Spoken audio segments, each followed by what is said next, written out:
आना ही चाहिए।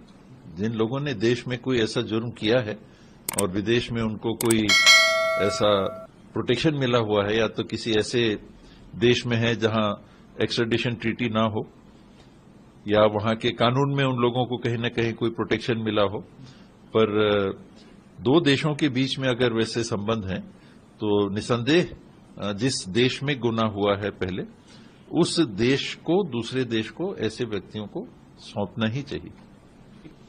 निकल के आनी चाहिए। जब 7 चुनाव लड़ रहे हैं, 7 इंडिया अलायंस वहां पर चुनाव में भाग लेगी, तो सारी योजनाएं, सारे कार्यक्रम साझा बनने चाहिए। चाहे वो मैनिफेस्टो की बात हो, ये हम लोगों ने प्रयास भी किया और महाराष्ट्र में भी आपने देखा कि कॉमन मैनिफेस्टो निकला, झारखंड में भी आपने देखा कॉमन मैनिफेस्टो निकला और एक प्लेटफॉर्म वहां भी तैयार थे। मैनिफेस्टो एक आधार या माध्यम भी बन जाता है कि इसमें जब साथ में बात कर रहे हैं तो आगे चीज भी साथ में होगी। मतदाताओं के पास भी ये संदेश जाता है कि नहीं, 4 पार्टियां हैं तो 4 मैनिफेस्टो नहीं है भाई, कॉमन मैनिफेस्टो रहेगा। तो इसमें भी कॉमन निर्णय होंगे, सीट शेयरिंग के ऊपर भी बात होगी और जो सबसे अच्छे जीतने के जिनके चांस हैं अलायंस पार्टनर के किसी के भी उम्मीदवार के, उनको देखना चाहिए। मेरा इतना ये कम होना चाहिए। जीतेगा कौन ज्यादा जिसकी उम्मीद है, एकदम निष्पक्ष तरीके से, जैसा एक पार्टी लड़ रही हो और समीक्षा करके बेस्ट पॉसिबल कैंडिडेट को आप टिकट देते हो, वही काम अलायंस को करना चाहिए। इस साथ बैठिए और वो एडजस्टमेंट्स रहते हैं कि कौन कितना लड़ेगा, लेकिन हर अलायंस पार्टनर को उनके कैंडिडेट के जीतने के सबसे ज्यादा उम्मीद वाली सीटें मिलें। ये नहीं कि संख्या बैठ के सभी को जानकारी है, सभी सर्वे करा रहे हैं, सभी के पास फीडबैक है, तो सबसे अच्छे चांस जिस सीट में जिस अलायंस पार्टनर के उम्मीदवार के हैं उनको मिलना चाहिए। फिर संख्या आना ही चाहिए।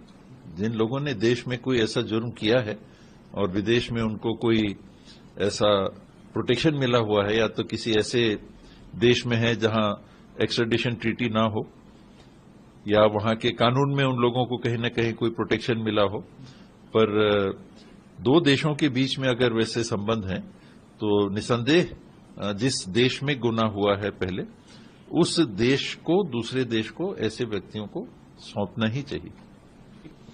निकल के आनी चाहिए। जब 7 चुनाव लड़ रहे हैं, 7 इंडिया अलायंस वहां पर चुनाव में भाग लेगी, तो सारी योजनाएं, सारे कार्यक्रम साझा बनने चाहिए। चाहे वो मैनिफेस्टो की बात हो, ये हम लोगों ने प्रयास भी किया और महाराष्ट्र में भी आपने देखा कि कॉमन मैनिफेस्टो निकला, झारखंड में भी आपने देखा कॉमन मैनिफेस्टो निकला और एक प्लेटफॉर्म वहां भी तैयार थे। मैनिफेस्टो एक आधार या माध्यम भी बन जाता है कि इसमें जब साथ में बात कर रहे हैं तो आगे चीज भी साथ में होगी। मतदाताओं के पास भी ये संदेश जाता है कि नहीं, 4 पार्टियां हैं तो 4 मैनिफेस्टो नहीं है भाई, कॉमन मैनिफेस्टो रहेगा।